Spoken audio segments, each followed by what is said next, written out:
Assalamualaikum warahmatullahi wabarakatuh. Alhamdulillahi rabbil alamin. Wabihi nasta'inu ala umuri dunya waddin. Wassalatu wassalamu ala ashrafil mursalin Sayyidina Muhammadin wa ala alihi wa ashabihi ajma'in. Subhanaka la ilma lana illa ma 'allamtana innaka antal alimul hakim. Rabbi shrah li sadri wa yassir li amri wahlul 'uqdatam min lisani yafqahu qawli, amma ba'du. Fa inna asdaqal hadits kitabullah ta'ala wa khairal hadi hadi Muhammadin sallallahu alaihi wasallam wa syarrul umuri muhdatsatuha wa kullu muhdatsatin bid'ah wa kullu bid'atin dhalalah wa kullu dhalalatin finnar.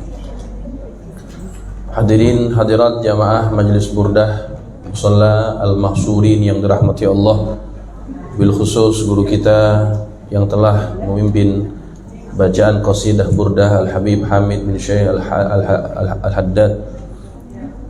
Mudah-mudahan apa yang kita bacakan menjadi bacaan yang bermanfaat buat kita semuanya, dan semoga kita yang hadir di majlis ini mendapatkan cucuran berkah dan rahmat dari Allah Subhanahu wa taala.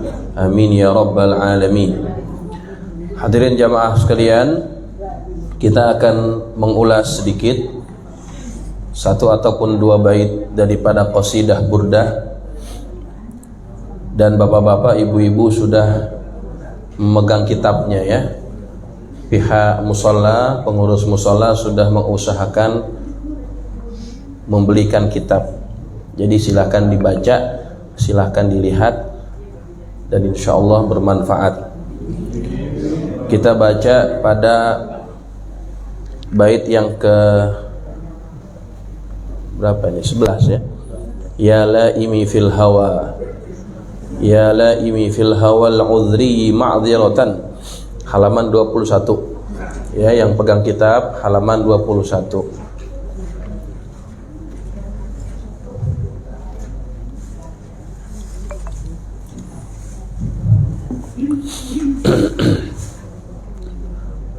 Bismillahirrahmanirrahim. Qala al-musannifu rahimahullahu ta'ala wa ghafara lahu wa liwalidayhi wa limasyayikhihi wa nafa'ana bihi wa bi'ulumihi wa bikum fid dharain amin. Radiyallahu ankum. Qala radiyallahu an. Ya laimi fil hawal udhri ma'dziratan minni ilaika walau ansafta lam talumi. Wahai yang mencaci maki saya karena cinta seperti cintanya Bani Udhri, maka terimalah maaf saya kepadamu. Walau ansofta lam talumi, seandainya engkau berlaku adil maka engkau tidak akan mencaci maki saya. Adatka haliyala sirri bimustatirin anil wusyati waladai bimun hasimi. Telah tersebar kepadamu tentang keadaan aku, maka tidak ada rahasia daripadaku yang bisa tertutupi. Dari para pembawa anil wusyat, artinya orang yang membawa berita bohong, waladai bimun hasimi, dan penyakitku juga tidak kunjung sembuh. Jadi maksudnya apa dua bait ini?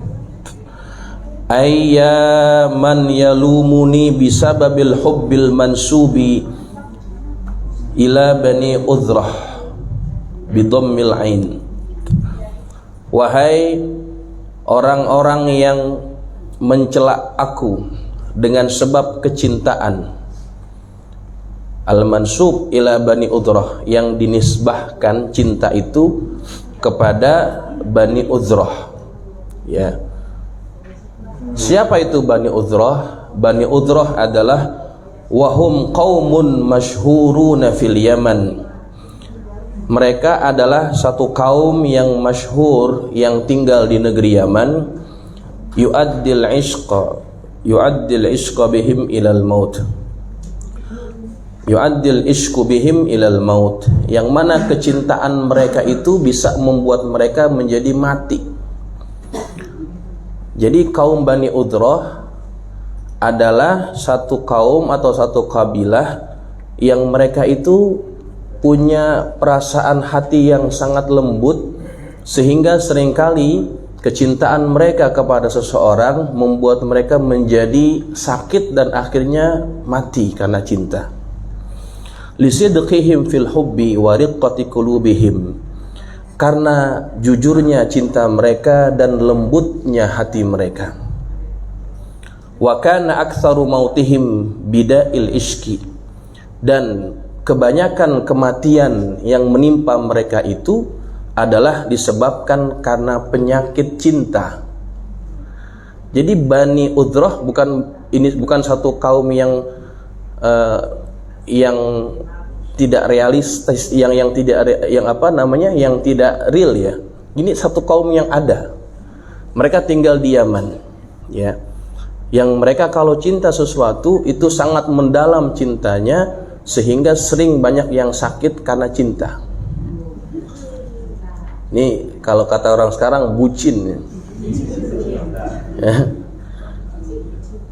Li'annahu ma ya'ishu ahadun minhu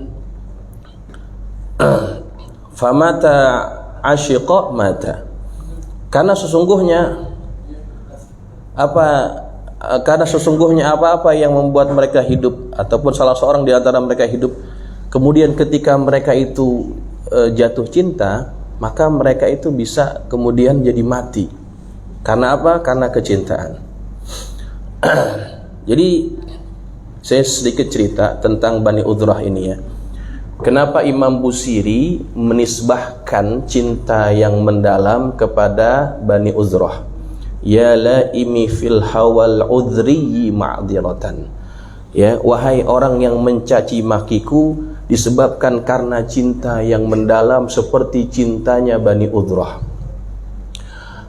Ya, jadi Bani Udrah mereka adalah satu kaum, satu kabilah yang tinggal di Yaman. Ada seorang ulama yang bernama Al-Imam Al-Asmu'i. Beliau ini salah seorang penyair tersohor yang tinggal di negeri Baghdad. Satu ketika dia pernah datang ke kampung Bani Udrah. Dia pengen lihat sendiri bagaimana keadaan kampung yang terkenal dengan kecintaannya itu. Kemudian ketika Imam Al-Asmu'i lewat di perkampungan itu, kemudian dia melihat ada tulisan di batu. Jadi tulisannya saya bacakan terjemahnya. Tulisan itu berbunyi, bagaimana caranya agar aku bisa menahan kerinduan yang agung ini. Begitu tulisannya. Bagaimana caranya agar aku bisa menahan kerinduan yang agung ini. Lalu kemudian Imam Al-Asmu'i dia iseng-iseng menjawab tulisan atau coretan di batu itu. Ditulis tuh oleh Imam Al-Asmu'i. Kata beliau, kalau tidak berdaya kau simpan dan tahan kerinduan itu, mintalah saja pada Allah agar kau segera diwafatkan, agar kau tak lagi menderita. Begitu jawaban Imam Al-Asmu'i. Baik. Oh maaf, itu terakhir-akhirnya. Ada di awal tuh, ada dialog yang di awal itu saya terlupa baca. Jadi pertama yang dibaca oleh Al-Imam Al-Asmu'i adalah begini. Aku adalah jiwa yang menanggung beban teramat berat. Rindu telah memenuhi jiwaku. Bagaimana aku harus berbuat? Nah, kemudian oleh Imam Asmu'i ditulis di bawahnya, wahai jiwa yang menderita, tak perlu kau umbar kerinduanmu itu. Simpanlah, tahanlah di dalam hatimu yang paling dalam. Itu jawaban Imam Al-Asmu'i. Nah, ternyata setelah beberapa hari Imam Asmu'i lewat lagi tempat itu, ternyata dibalas, Pak. Ada yang nulis, entah itu dia yang nulis ataupun orang lain yang nulis. Pokoknya ada balasannya. Balasannya apa bunyinya? Bagaimana caranya agar aku bisa menahan kerinduan yang agung ini? Nah, itu yang tadi saya sebut. Kemudian dijawab oleh Imam Asmu'i lagi, kalau tidak berdaya kau simpan dan tahan kerinduan itu, mintalah saja pada Allah agar kau segera diwafatkan, agar kau tak lagi menderita. Itu jawaban Imam Al-Asmu'i. Kemudian dijawab lagi sama orang yang nulis di batu tadi. Apa jawabannya? Baik, aku akan dengarkan dan lakukan apa yang kau nasihatkan. Namun satu wasiatku, sampaikan salamku pada orang yang telah menghalangi cintaku. Tuh. Lihat bagaimana begitu dalamnya kecintaan pada hati orang-orang Bani Udhrah. Jadi orang-orang di kampung itu, kalau kita baca kitab-kitab, disebutkan orangnya itu hatinya lembut-lembut. Yang lakinya itu punya sifat, kalau kata orang Jawa, entengan, Pak. Tahu entengan? Jadi orang-orang Bani Udhrah yang laki itu gampang maafin orang. Kalau seandainya dia disakiti oleh seorang gadis, maka dia akan mudah untuk memaafkannya. Ataupun ada orang yang bermasalah dengan dia atau orang laki-laki di kampung itu, maka orang-orang Bani Udhrah akan mudah untuk memaafkannya. Gak ada di antara mereka tuh yang suka menyimpan marah, dendam, kelamaan dalam hatinya. Gak ada. Tuh, orang lakinya begitu. Nah, orang perempuannya itu pun juga tidak kalah hebatnya. Orang perempuan dari Bani Udhrah adalah perempuan-perempuan yang iffah. Iffah artinya orang-orang yang menjaga kesucian dirinya. Kalau seandainya mereka sudah punya pasangan, perempuan-perempuan Bani Udhrah itu sangat patuh dan taat kepada suaminya. Bahkan seringkali mengalah demi orang lain. Tuh. Jadi laki dan perempuan dari kampung Bani Udhrah itu hebat-hebat, bagus-bagus. Dan cintanya kalau mencintai sesuatu mendalam. Ya, makanya oleh Al-Imam Al-Busiri, kecintaan dari kaum Bani Udhrah ini diambil, ya, ditasbihkan kepada kecintaan yang ada pada hatinya Imam Al-Busiri kepada siapa? Kepada baginda Rasulullah sallallahu alaihi wasallam. Wal maqsudu minan nisbah, kata pengarang kitab Imam Asy-Syaikh Nawawi, al maqsudu minan nisbah, maksud daripada penisbatan ini adalah at-tashbih, yaitu tashbih atau penyerupaan. Fal muradu, maka maksudnya adalah anna hawahu musyabbahun lihawa Bani Udhrah. Maksudnya adalah kecintaannya Imam Busiri itu seperti kecintaannya orang-orang Bani Udhrah. Sangat dalam, kalau cinta sampai mati. Tuh. Kalau kata kita apa tadi? Bucin gitu ya. Nah, jamaah sekalian, kemudian ada penjelasan di sini qauluhu ma'dzirah. Qauluhu ma'dziratan, ai u'dzurni ma'dziratan, artinya maafkanlah aku. Ai khudh minni ma'dziratan maqbulah, ambillah daripada aku permohonan maaf yang diterima. Inda manittasafa bisifatil insaf, di sisi orang yang disifatkan dengan sifat adil dalam menilai. Wa tanazzuh an tariqil iktisaf, dan jauh daripada cara yang menyeleweng. Wa hiya anna hadhil mahabbah, sesungguhnya cinta ini adalah khuluqiyun jibilliyun. Kata Imam Al-Busiri, ya, atau kata Imam Nawawi, kecintaan yang ada pada diri saya ini adalah kecintaan yang memang menjadi khuluq, menjadi karakter Jibilliyun, artinya sudah ada pada diri kita. Nggak bisa dipungkiri, nggak bisa dijauhkan, nggak bisa dihilangkan cinta itu. Jadi kalau ada orang yang jatuh cinta, jangan salahkan dia. Karena Allah memberikan potensi cinta itu pada setiap orang. Maka maksudnya ma'dziratan itu artinya maafkan saya, jangan caci maki saya karena saya cinta kepada seseorang. Karena cinta itu adalah karunia Allah yang merupakan bentuk daripada khuluqi dan juga jibilli, sesuatu yang diberikan oleh Allah pada diri seseorang. Ya, maka beliau meminta maaf kepada siapa saja yang mencaci makinya, agar jangan mencaci maki kalau tidak memahami apa yang dirasakan oleh orang yang mencintai.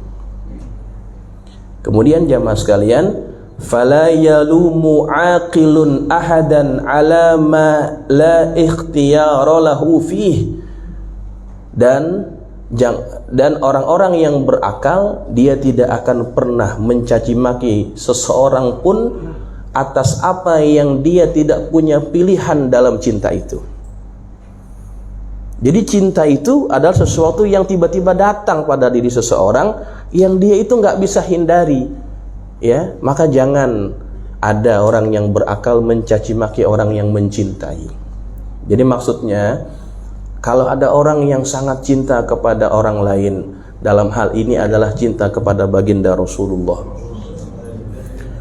Kalau ada orang yang sangat cinta kepada beliau dengan tahap cinta yang sangat hebat, maka jangan dianggap itu adalah cinta yang berlebihan. Karena cinta itu adalah merupakan potensi karunia Allah Subhanahu wa ta'ala yang tidak boleh dicaci maki. Dalam sejarah, dalam riwayat kan kita dengar oleh guru-guru kita yang disampaikan, ada seorang wanita, seorang ibu yang anaknya ikut perang, kemudian ayahnya ikut perang, suaminya ikut perang. Kemudian ketika sahabat-sahabat Nabi itu pulang ke kampungnya, perempuan ini menjemput kedatangan para sahabat-sahabat yang baru pulang daripada perang. Kemudian dia bertanya kepada setiap orang yang datang dari medan perang, bagaimana Rasulullah? Kata orang yang ditanya ini, wahai ibu, saudara kamu meninggal dunia. Saya tanya bagaimana keadaan Rasulullah. Kemudian dia ketemu lagi sama orang, ibu, suami kamu meninggal dunia. Saya tidak tanya itu, saya tanya bagaimana Rasulullah. Kemudian dia cari lagi orang yang lain yang bisa kasih kabar tentang Rasulullah. Dikasih tahu sama perempuan ini, ibu, anak kamu meninggal. Saya tidak tanya itu, saya tanya bagaimana Rasulullah.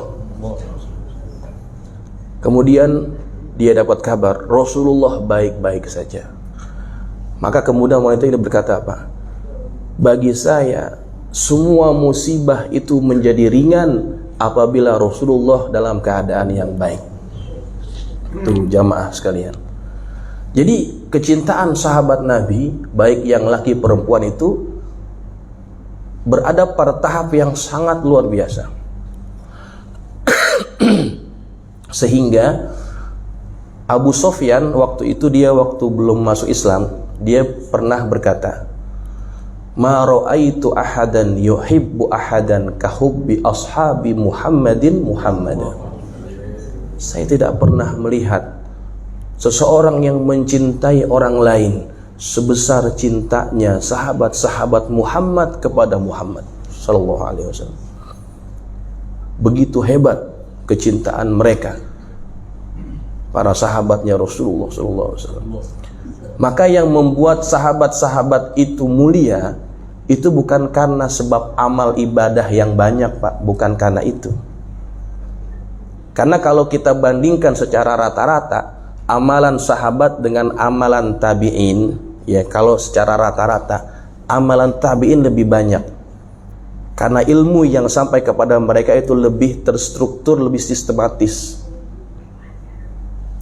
Tapi sehebat-hebatnya tabi'in, sampai ada di kalangan mereka yang mencapai derajat mujtahid mutlak, itu nggak bisa mencapai kedudukan para sahabat. Karena apa? Bukan karena amal, tapi karena cinta. Makanya kecintaan itu adalah sesuatu yang harus kita syukuri kalau kita punya cinta kepada Nabi kita Muhammad SAW.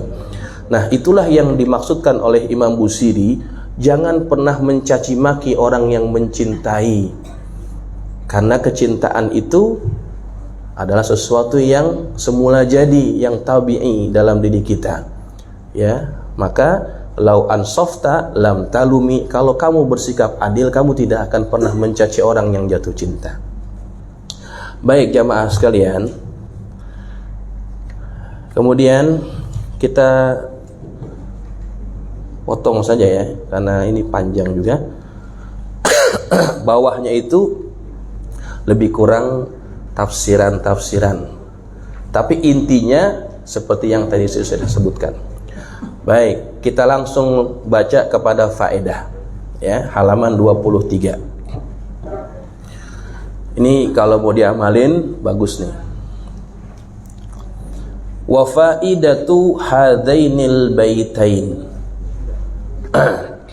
Faedah dua bait ini, annaka idza ra'aita munkaran wa lam taqdir ala izalatih, apabila kamu melihat kemungkaran dan kamu tidak mampu untuk menghilangkannya, faktubhuma fi waraqah, maka tulis dua bait ini dalam selembar kertas, bi za'faran wa misk wa ma'i wardin.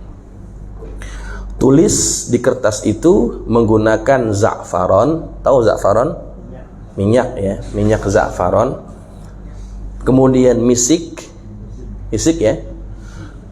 Misik apa? Misik kasturi. Tapi yang asli ya, jangan yang campuran. Tulisnya yang pakai minyak wangi za'faron dan misiknya yang asli. Jangan yang campuran. Apalagi yang harganya 10.000. Itu banyakan campurannya. Tulis di kertas pakai za'faron, misik dan air mawar. Air mawar banyak nih, Jumatan Merah. Wa yakunu tafsilul waraqah dairah. Nah, kemudian penjelasan pada kertas itu atau tulisannya di kertas itu adalah bunder, Pak. Nulisnya bunder, dibuletin gitu ya. Bukannya apa namanya? Ya, bukannya berturut-turut gitu. Nulisnya muter, buletan gitu ya. Tsumma ja'alha baina ainaika tahtal imamah. Kemudian kalau ditulis tuh kertas, lipat, taruh di antara kedua matamu dan di bawah imamahmu. Ini nggak ada pakai imamah ya. Jadi kalau kita pakai imamah, diselipin di situnya, di tengah-tengah antara mata sama mata, taruh sini. Ya, taruh sini, taruh situ dah. Kemudian fataqawwa ala izalatihi biidznillah, maka akan menjadi bertambah kuat kemampuanmu untuk menghilangkan kemungkaran itu. Kalau tadinya nggak bisa ngilangin kemungkaran gara-gara pakai tulisan itu, faedah daripada bait ini, nanti yang kita tadi nggak mampu jadi mampu, jadi bisa ngilangin kemungkaran. Ya, kalau kita ini kelemar-kelemar gitu, ya, sama preman galakan dia, diteriakin dikit kenyi gitu, kan lemah tuh jadinya. Tapi kita nggak mau nih ada kemungkaran, bagaimana caranya? Coba aja nih amalin. Ya, tulis, taruh di sini, di imamah ataupun di kopiah sama aja boleh juga.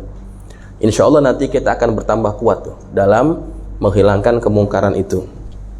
Ya, Kemudian wa idza aradta an takhara nafsak ala iqamati syara'iddin, apabila kamu ingin memaksa dirimu ya untuk menegakkan syiar-syiar agama. Kita kepengen nih jadi orang yang menegakkan syiar-syiar agama. Ya, fawazib ala qiraatihim khalfa kulli shalah, maka biasakanlah membaca bait-bait ini setelah habis sholat. Ya, habis sholat kita baca 2 bait ini. Nanti yang kita ini yang tadinya rada-rada males ya mengerjakan syariat-syariat agama atau syiar-syiar agama, kita akan menjadi lebih bersemangat dan lebih bertenaga gitu ya. Nah, ini bisa diamalin supaya kita punya kekuatan.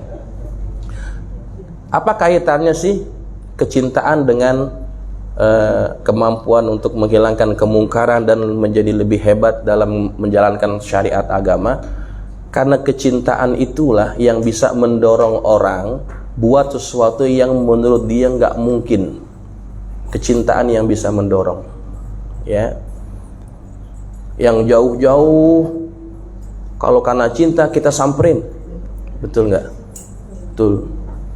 Beberapa bulan yang lalu kan ada beberapa konser musik, ya, Bapak Ibu sekalian, ada konser musik yang diadakan di Jakarta.